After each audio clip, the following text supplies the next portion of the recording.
Hi friends, AP ప్రభుత్వం super 6 పథకాలలో ఒకటైన స్త్రీ శక్తి పథకం అనేది ప్రారంభమవుతుందని తేల్చి చెప్పిన చంద్రబాబు సర్కార్. అయితే ఈ ఫ్రీ బస్సులో రాష్ట్ర వ్యాప్తంగా బస్సులో ఫ్రీగా ప్రయాణించవచ్చు. కానీ ఇందులో ఒక చిన్న మెలిక ఉంది. రాష్ట్ర వ్యాప్తంగా ఫ్రీ బస్సు ఉంది, కానీ ఒక్క రూట్లో మాత్రం మహిళలు బస్ టికెట్ కొనాల్సిందే. ఇది తెలుసుకోవాలంటే ఈ వీడియోను ఎక్కడా స్కిప్ చేయకుండా చివరి వరకు చూడండి. అలానే మన ఛానల్ని ఎవరైనా కొత్తగా చూస్తున్నట్లయితే లైక్ చేసి సబ్స్క్రైబ్ చేయండి. అలానే అమెజాన్లో కానీ ఫ్లిప్కార్ట్లో కానీ ఎలక్ట్రానిక్ వస్తువులు, కిచెన్ ఐటమ్స్, గ్రాసరీ ఇలా అన్ని వస్తువులు సగం ధరకే వస్తుంటాయి. ఈ ఆఫర్స్ తెలుసుకోవాలంటే నా టెలిగ్రామ్ ఛానల్లో జాయిన్ అవ్వండి. ఈ టెలిగ్రామ్ ఛానల్ లింక్ అనేది కింద డిస్క్రిప్షన్లో ఇచ్చాను, వెంటనే జాయిన్ అవ్వగలరు. అయితే ఆగస్టు 15వ తారీఖు మహిళల ఉచిత బస్సు పథకం ప్రారంభం కాబోతుంది.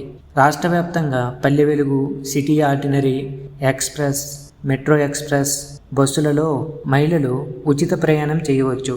ఆధార్, రేషన్, వాటర్, ఐడి కార్డులలో 5 రకాల బస్సులలో మహిళలు ఫ్రీ జర్నీ అనేది చేయవచ్చని ప్రభుత్వం క్లారిటీ ఇచ్చింది.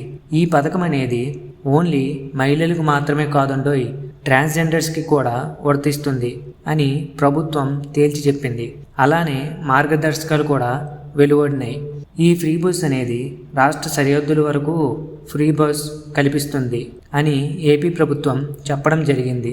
అయితే ఇందులో ప్రయాణికులకు స్మార్ట్ కార్డులు ఇచ్చేందుకు ప్రణాళికలు చేస్తుంది. అయితే ఈ ఫ్రీ బస్పై ఆర్టీసీ ఎండి ద్వారకా తిరుమలరావు గారు ఆసక్తి వ్యాఖ్యలు చేయడం జరిగింది. మరేమిటో కాదు, రాష్ట్ర వ్యాప్తంగా ఎక్కడికైనా ఫ్రీ బస్ జర్నీ ఉంటుంది, కానీ ఇదొక్క రూట్లో ఫ్రీ బస్ జర్నీ అనేది లేదని చెప్పారు. మరి ఏ రూటు కాదండోయ్, తిరుపతి నుంచి తిరుమలకు వెళ్ళే సప్తగిరి ఎక్స్ప్రెస్ బస్సులలో ఉచిత ప్రయాణం వర్తించదు అని ఏపీఎస్ఆర్టీసీ క్లారిటీ ఇచ్చింది. ఘాట్ రోడ్లో వెళ్ళే బస్సుల్లో ఫ్రీ బస్ జర్నీ ఉండదని చెప్పింది.